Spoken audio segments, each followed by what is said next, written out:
My parents moved into my house without asking me. Then my older brother showed up with a key I never gave him. I thought they were hiding a family problem. I was wrong. Someone had been watching my house for weeks. Someone had planted evidence in my basement. And when I finally discovered who was behind it, I realized my family had been lying to me for years. The worst part. The person I trusted to handle the purchase of my home was standing beside the people who wanted to take it from me. If you were in my position, would you trust your family? Or lock every door and investigate alone? Tell me in the comments and subscribe if you want to hear the whole story.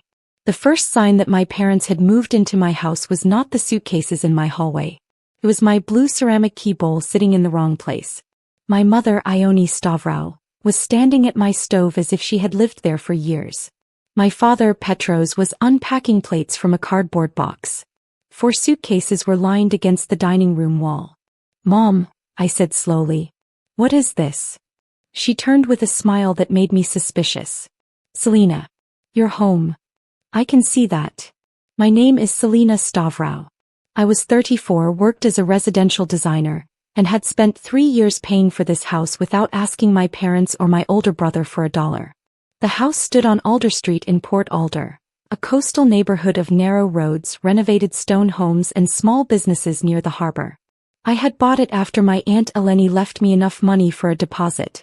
I renovated the basement into a studio and chose every lock because I valued knowing exactly who could enter my home. "We're staying here for a little while," she said. I looked at the suitcases. "How little?" "Until things settle down." "What things?" Dad stopped unpacking. "There's a problem with our building." "What problem?" "Water damage," he said. Mom corrected him. "Potential contamination." I stared at them. "You moved here because of potential contamination?" "We needed somewhere safe," Mom said. "You could have called me." "We did." "No, you didn't." She glanced toward the hallway. "Who called you?" I asked. Neither answered. Then Dad said, "Dorian helped us." My older brother, Dorian Stavrou, was 41 and worked in environmental compliance. He was confident, persuasive, and usually good at making people believe he had a plan. I had never been especially close to Dorian. He was the older brother who always believed he understood a situation before anyone else. That confidence had helped him professionally, but it had also made family arguments difficult. "Dorian told you to come here?" "He said you'd understand," Mom replied. I looked at the luggage again. Something about the arrangement bothered me. They had packed too much for one night but not enough for a normal move.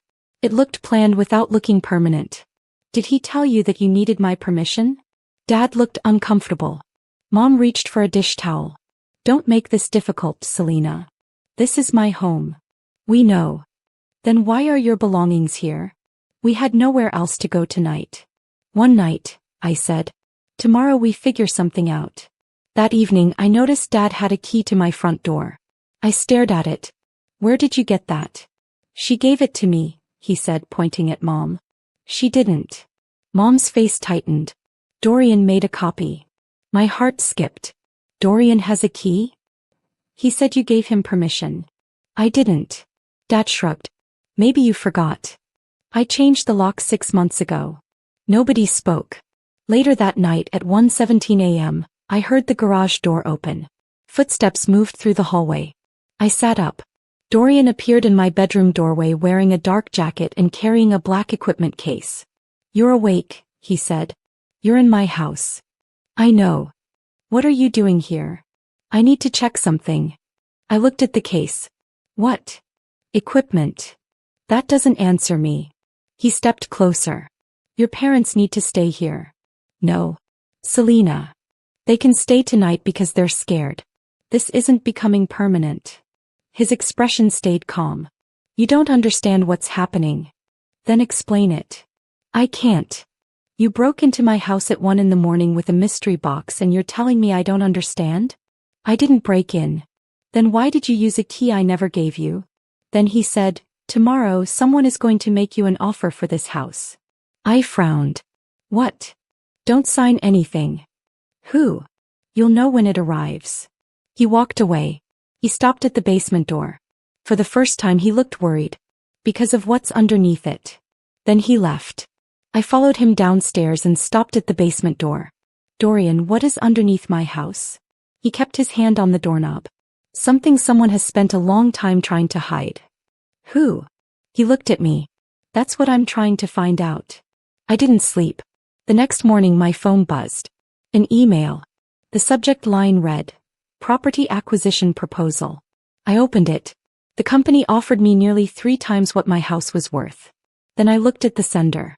Bellwether Quay Holdings. I immediately called Dorian. He answered on the first ring. How did you know?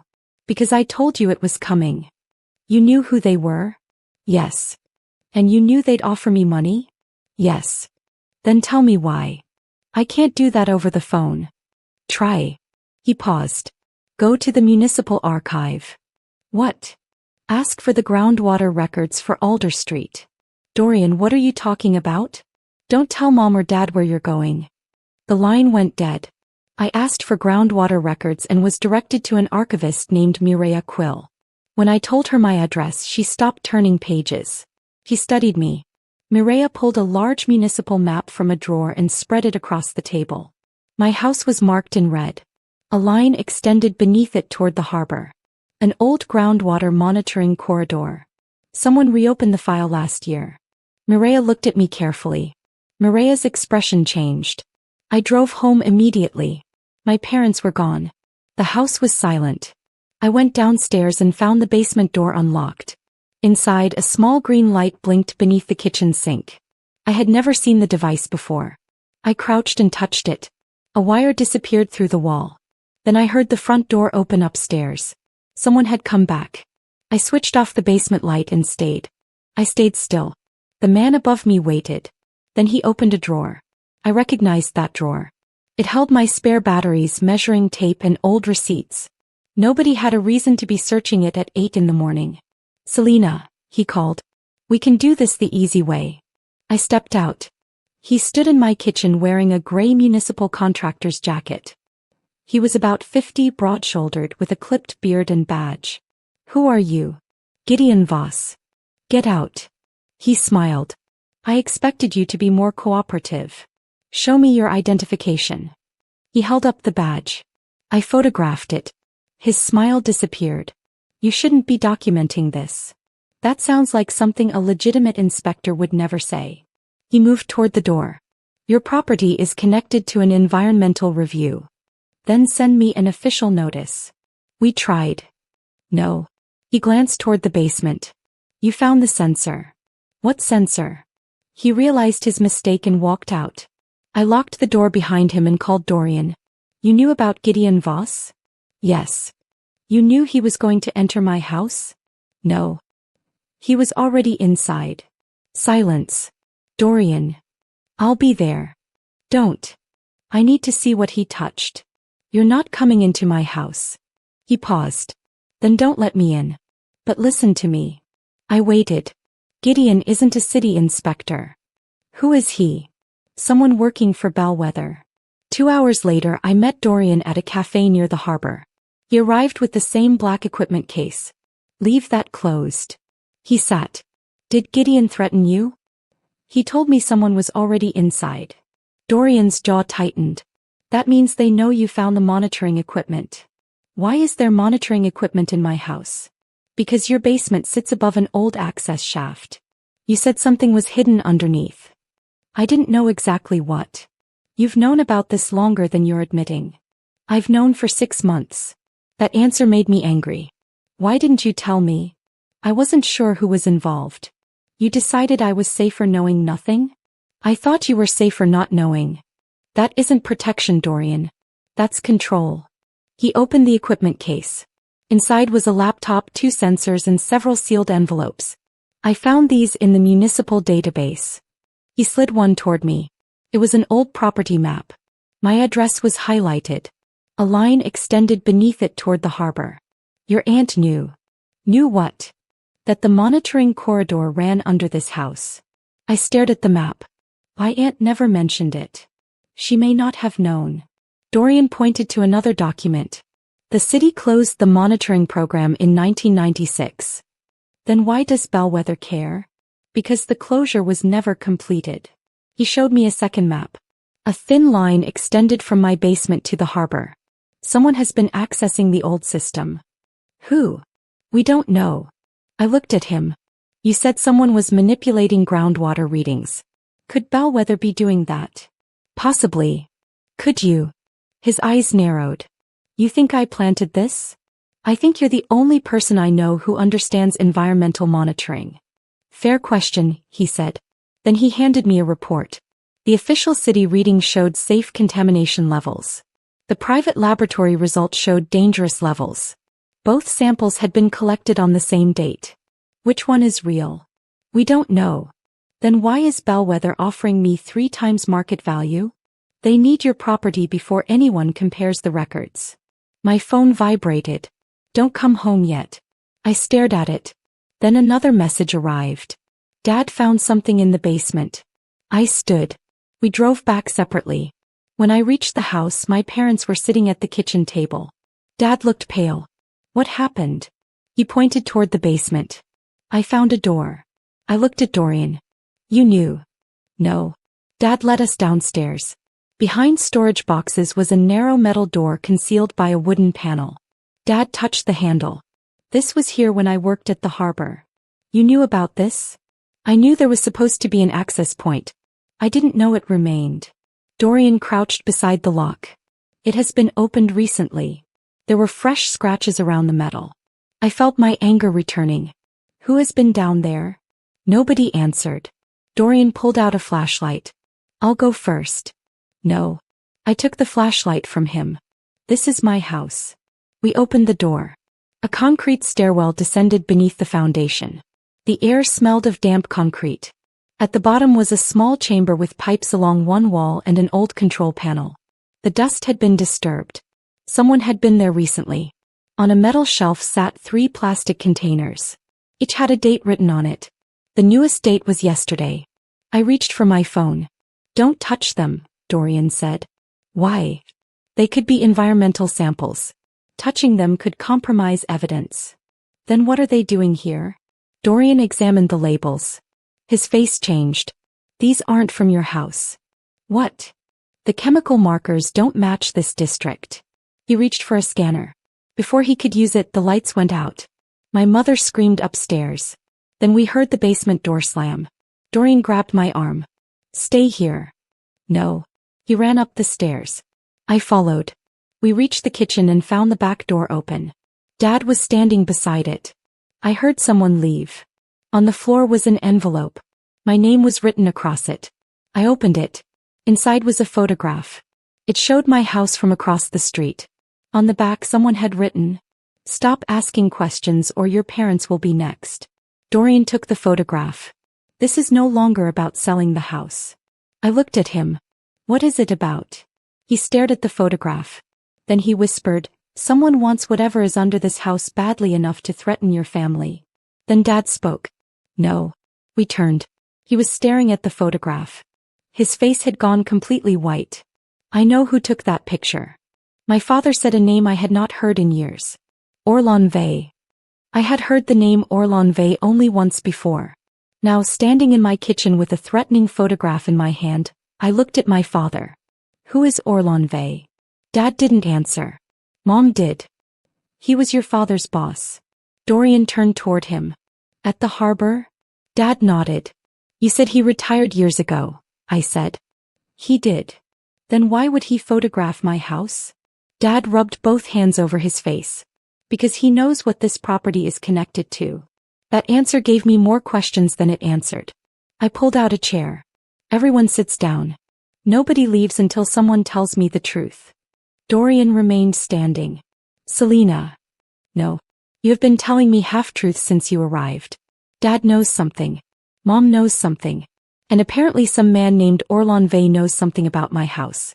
I'm done being the only person in the room who doesn't know. For several seconds nobody moved. Then Dad sat. He looked older than he had that morning. I worked for North Shore Marine Systems from 1984 until 1992, he said. Orlon Vey was the operations director. What did the company do? Harbor construction, fuel storage, environmental maintenance. And what did you find? Dad looked at Dorian. Dorian gave him a small nod. There was illegal disposal, Dad said. Chemical waste. It was being moved through an underground drainage system. I stared at him. Under my house? Partly. The room went silent. When? Before you were born. Then why would it matter now? Because the old records were never destroyed. Dorian leaned against the counter. That is what I've been trying to locate. I looked at him. You knew about the records? I knew there was a possibility. Why didn't you tell me? Because I didn't know if the records were still there. Dad interrupted. They are. I turned toward him. How do you know? Because I saw them. When? Last year. The answer hit me harder than I expected. You came into my basement last year? No. Then where? Dad swallowed. Your aunt showed me. I froze. My aunt knew. She suspected the access chamber had been reopened. Why didn't she tell me? She was afraid. Of Orlon. Of what Orlon could do. The following morning I drove to the Port Alder Municipal Archive alone. Maria Quill was waiting when I arrived. I wondered if you'd come back. I need everything connected to North Shore Marine Systems. Her expression changed. That is not a small request. I don't need everything. I need whatever mentions Orlon Vey. She disappeared into the records room. When she returned, she carried a thick file. She placed it on the table. Some of these records were sealed. Why? Legal dispute. I opened the first folder. There were inspection reports, diagrams, photographs of the harbor and my father's name. Beside it was a handwritten note. Employee refused to approve disposal route. I looked at Mireya. What happened to him? Mireya shook her head. The official record says resignation. My father says he was fired. Mireya looked uncomfortable. The official record says resignation. I turned the page. A second note had been attached.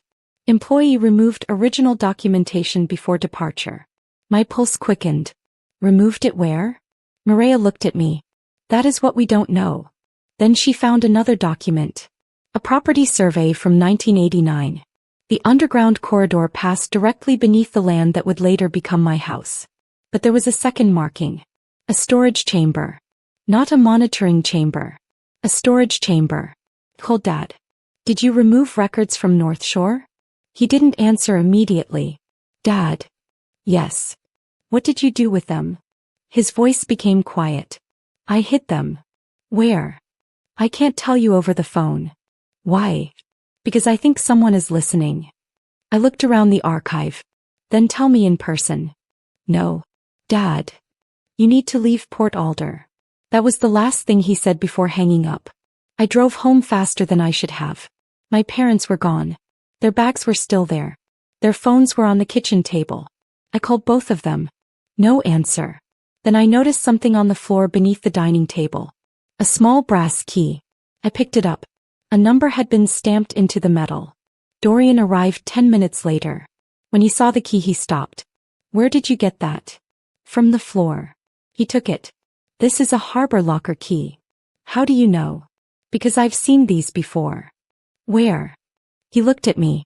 At North Shore's old storage facility. We drove to the abandoned harbor warehouse that afternoon. The building had been closed for years, its broken windows covered with plywood. Dorian found locker 17. The key fit. Inside was a metal case. No money. No weapons. No secret contracts. Just documents. Old photographs. And a small cassette recorder. I pressed play. A man's voice filled the locker. My father's voice. If you're hearing this, I didn't disappear. I was forced to leave. I looked at Dorian. The recording continued. Orlon Vey knows about the records. He doesn't know where I put them. Then Dad said something that made me stop breathing. I hid the original evidence inside the house I bought for my family. I looked at Dorian. Pie house. The recording continued. The evidence is not in the basement. Pause. It is somewhere Selena will never think to look. Then another voice appeared behind my father's. Orlon Vey. Petros, you should have destroyed it. The recording ended. Dorian stared at me. My parents had vanished. Someone was watching my house. My father's evidence was hidden somewhere inside it. And the man who had supposedly disappeared from our lives 30 years ago had just spoken from a recording made for us to find. Then my phone rang. It was my mother. I answered. Her voice was shaking. Selena, don't trust Dorian. The call ended. I slowly lowered the phone. Dorian looked at me. What did she say? I didn't answer. Because for the first time I wasn't sure whether my brother was protecting me from the people outside my house. Or protecting them from me. I didn't tell Dorian what Mom had said. We drove back to my house in silence. He kept both hands on the steering wheel watching the road. I watched him instead. Why did she say not to trust you? I don't know. You expect me to believe that? Yes. That answer irritated me more than an excuse would have. When we reached Alder Street, I didn't let him enter first. I checked every room myself. The house was empty. My parents were still gone. Their phones remained on the kitchen table. Their coats were hanging by the door. Whoever had taken them had wanted me to know they hadn't left voluntarily. Dorian stood in the hallway. Call the police. I already did. He looked surprised. What did they say? They're sending someone. Before he could answer, a car stopped outside. A woman stepped out. She introduced herself as Mara Quill, a municipal investigator. She was not related to Mireya, although the surname made me ask. She is my aunt, Mara said. She entered the house and examined the rooms without touching anything. Your parents are missing? Yes. And your brother was with you when you found the locker? Yes. Mara looked at Dorian. Did you remove anything? No. Did you know about locker 17? Yes. Mara asked me to walk with her into the dining room.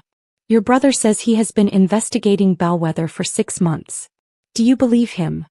I don't know anymore. That may be the safest answer.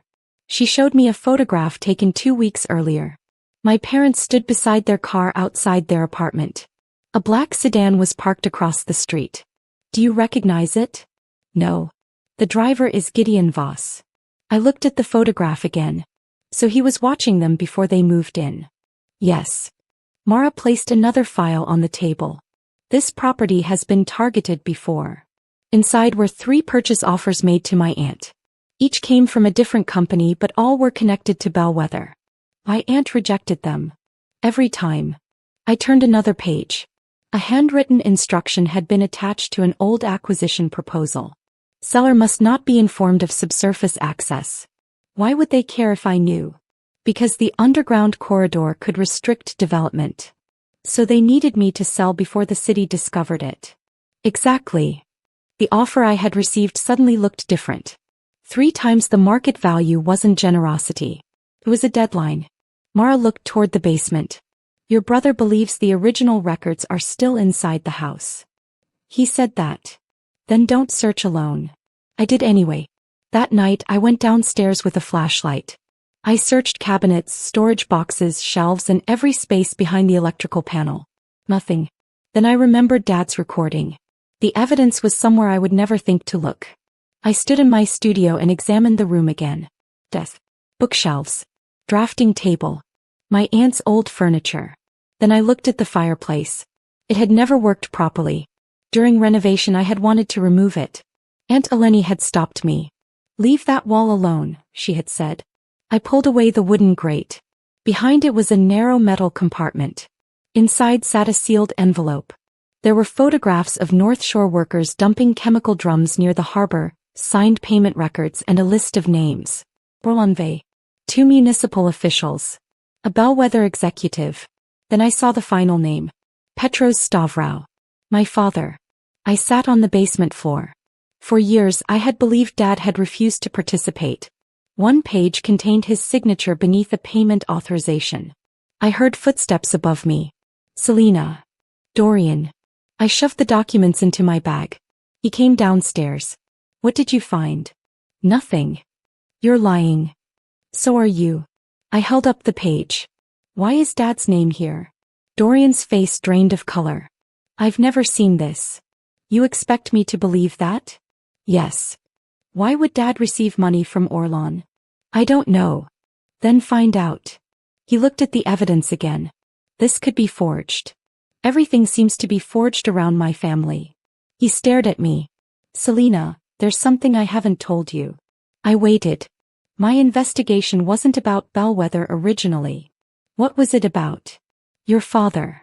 The basement seemed suddenly too quiet. Why? 6 months ago, I found evidence that Dad had been receiving payments from a company connected to Orlan Vey. You knew. I suspected. And you moved Mom and Dad into my house because you were investigating him? Yes. Did you think he was still working with them? I didn't know. I thought the original evidence might still be here. So you used my house to investigate our father. I was trying to protect you. You keep saying that. Because it's true. No. You're trying to protect yourself. He didn't answer. Then my phone rang. Unknown number. I answered. Nobody spoke. I heard traffic. Then Mom whispered, Selena, we're at the old ferry terminal. The line went dead. Dorian grabbed his jacket. We're going. No. You're not going alone. I looked at the documents in my bag. Then at my brother. If Dad really took money from Orlan, we need to know why. Dorian nodded. We drove toward the ferry terminal. But when we arrived, Mom and Dad were nowhere to be seen. Instead, a single envelope had been placed on a bench. My name was written on it. Inside was a photograph of my father standing beside Orlan Vey in 1991. On the back someone had written, Your father didn't hide the evidence to protect you. He hid it because he was the one who stole it.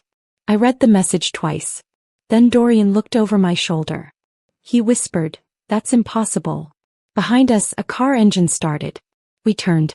Gideon Voss was sitting in the driver's seat. And beside him was my missing father. My father's eyes met mine through the windshield. He looked frightened. Not guilty. Frightened. And Gideon raised one hand as if he had been waiting for me to arrive. I watched my father step out of Gideon Voss's car, and for several seconds I could not move. Dad looked nothing like the man who had left my kitchen that morning. His shirt was wrinkled, his glasses were crooked, and there was a small cut above his eyebrow. Gideon walked around the car. Your father is safe. I looked at Dad. Where is Mom? He lowered his eyes. She isn't here. Where is she? I don't know. Dorian stepped forward. You brought him here. Where did you take her? Gideon ignored him. My father finally spoke. Selena, you need to go home. I almost laughed. My mother is missing, you disappear, and now you're telling me to go home? Please. No. I walked toward him. Tell me the truth. Dad looked at the ground. I should have told you years ago. Gideon interrupted. We don't have much time. I turned toward him. You don't get to decide how much time I have. He looked at Dorian. Your brother understands. No, he doesn't. Dorian's expression hardened. Where is Ione? Gideon sighed. She left the location. I stared at him. You're lying. Dad suddenly grabbed my arm. Selena, listen to me. Your mother is not in danger. Then why did she call me? Because she wanted you to find me. That sentence stopped me. What? Dad looked at Dorian. He knows. Dorian shook his head. I know what you told me. That's different. My father stepped away from the car. We need to talk somewhere private. I refused. We're going to the police. Dad's face changed. No. Why? Because the police aren't the only people who know about this. Gideon looked toward the ferry terminal. A black SUV had entered the parking area. We need to leave. I didn't move. Dorian grabbed my shoulder. Selena, if that is bellwether, we don't want to be standing here. We got into Dorian's car. Dad sat in the back. Gideon followed in the SUV. Nobody spoke until we reached a small diner outside the harbor district. It was nearly midnight. The diner was almost empty. We took a booth at the back. I placed the photograph of Dad and Orlan on the table. Start talking. Dad stared at it. I didn't steal those records. Then why does the message say you did? Because someone wants you to believe I did. Who? Orlan. But Orlan is dead. Dad looked at me. No. My stomach tightened. What? Orlan Vey is alive. Dorian leaned forward.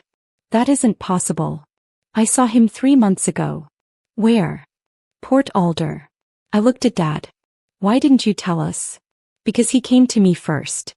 Dad explained that after North Shore collapsed, Orlan disappeared overseas. The company broke apart.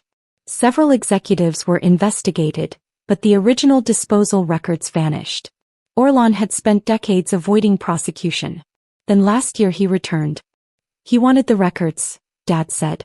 What records? The original disposal ledger. The one you hid? Yes. Where? Dad hesitated. I don't know. I stared at him. You said you hid it. I hid something. I didn't know whether it was the ledger. That made no sense. Dorian spoke. What did you hide? Dad looked at me. A recording. I remembered the cassette. You knew about the recording? I made it. My anger sharpened. You made that recording? Yes. Then why did you make it sound like you were afraid someone would come after you? Because I was. Of Orlan. Of everyone. Dad told us what had happened in 1991. North Shore had been illegally disposing of chemical waste through a drainage system connected to the harbor. Dad discovered it after noticing that several shipment numbers didn't match the disposal reports. He confronted Orlan. Orlan offered him money. Dad refused. Then the threat started. But Dad had made one mistake. He copied the records. He hid them before leaving the company. What happened to the copies? I asked. I gave them to someone I trusted. Who? Dad looked at Dorian. Your Aunt Eleni. I sat back. My aunt had them? Yes. Then why didn't she tell me? She planned to. When? Before she died. I felt my throat tighten. Dad continued. She told me she had placed everything somewhere only the family would find. I remembered the fireplace. The envelope. The photographs. But the envelope contained only part of the evidence. So the documents in my house aren't everything. No. Where is the rest? Dad shook his head. I don't know. Dorian looked at him. You knew Eleni was protecting the evidence, but you let Selena buy the house without telling her? Dad's eyes filled with shame. I thought the records were gone. That's not an answer. I was afraid. Dorian stood. You've been afraid for 30 years. Dad didn't respond. Then my phone vibrated. A message from Mom. I read it. Do not come looking for me. I showed Dad. His face changed. That isn't your mother. What? She never uses capital letters. I looked at Dorian. He took the phone. It's a spoofed message. My hands went cold. So someone has her phone. Dad stood. Then we need to find her. Where? He looked toward the harbor. There is one place Orlan always. The warehouse door clicked shut behind Cashin Rook. Cashin had handled the purchase of my house. Now he stood beside Orlan Vey. Selena, he said, I'm sorry. You should be. Dorian stepped between us. Move away from her. Cashin stayed where he was. Maris Vey stood beside him with a folder. Gideon guarded the door. Orlan looked almost bored. Everyone thinks I arranged this, he said. I didn't. Then why are you here? To watch the people who actually did it make their final mistake. Cashin's expression tightened. Stop talking. Cashin raised his hands. No one is going to hurt you. You forged my signature. I was trying to prevent something worse. You prepared a sale agreement before I even knew Bellwether existed. Yes. Why? Cashin looked at my father. Because your father left something in that house that could destroy several people. Dad stepped forward. You knew about the records? I knew enough. You lied to my daughter. I protected her. Everyone keeps using that word. Maris opened her folder. The original evidence isn't what you think. She showed us a photograph of the underground chamber beneath my house. A second photograph showed a metal cylinder. That is the real archive. Dorian stared at it. The samples. Not samples. A sealed data cylinder. I looked at my father. You knew. He shook his head. No. Eleni never told me. Cashin stepped closer. She told me. That silenced everyone. My aunt trusted you? She came to my office 2 weeks before she died. She knew someone would eventually look for the archive. And you betrayed her. Yes. He pulled a small key from his pocket. This opens the cylinder. Dorian reached for it. Cashin moved it away. Not here. The warehouse is being monitored. Orlan looked toward the ceiling. By Bellwether. The lights flickered. Then we heard vehicles outside. Dorian pointed toward the rear corridor. We need another exit. Cashin led us through a service tunnel that smelled of oil and seawater. Pipes covered the ceiling. Dad walked behind us. This connects to the old drainage corridor, he said. How do you know? I helped build part of it. We climbed through a hatch and emerged inside an abandoned pump station near the harbor. Dawn was beginning. I checked my phone. 12 missed calls. All from Mom. Then another message appeared. I need you to trust me. I called. Selena. Mom answered. Where are you? At home. What? I'm at your house. How? Someone helped me escape. Who? She hesitated. Your aunt's old friend. My aunt is dead. I know. Who helped you? Mireya. Mireya had been helping me from the beginning. She had shown me the archive records and known about the groundwater corridor. Mom, don't leave the house. I'm not alone. Who is with you? The call ended. Dorian grabbed my arm. We're going back. No. That's exactly where they want us. Cashin nodded. She is bait. How do you know? Because I helped design the transfer. I stared at him. You designed the plan? The legal part. Bellwether wanted your property, but they couldn't force a sale. We created environmental liabilities that would make it difficult to insure or refinance. And my parents? Pressure. Dorian. An accidental complication. Dorian stared at him. You knew about me? Yes. You let me investigate?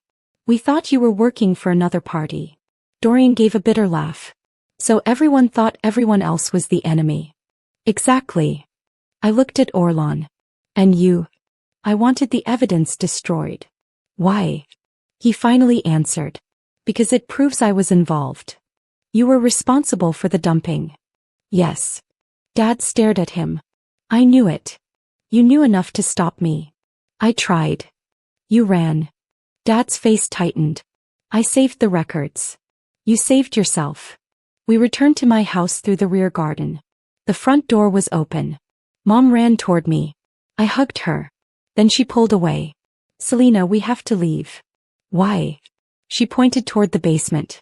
Mireya is down there. Dorian and I descended the stairs. Mireya stood beside the old metal door.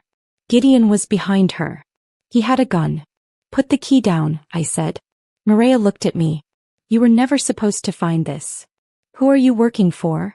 Not Bellwether. Then who? She pointed toward the wall. There is another chamber behind it.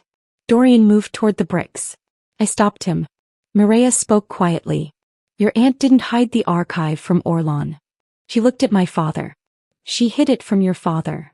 Dad froze. What? Because Petros was never the whistleblower. Mom stared at him. I did too. Dad didn't deny it. Instead he whispered, I was 27. Mireya shook her head.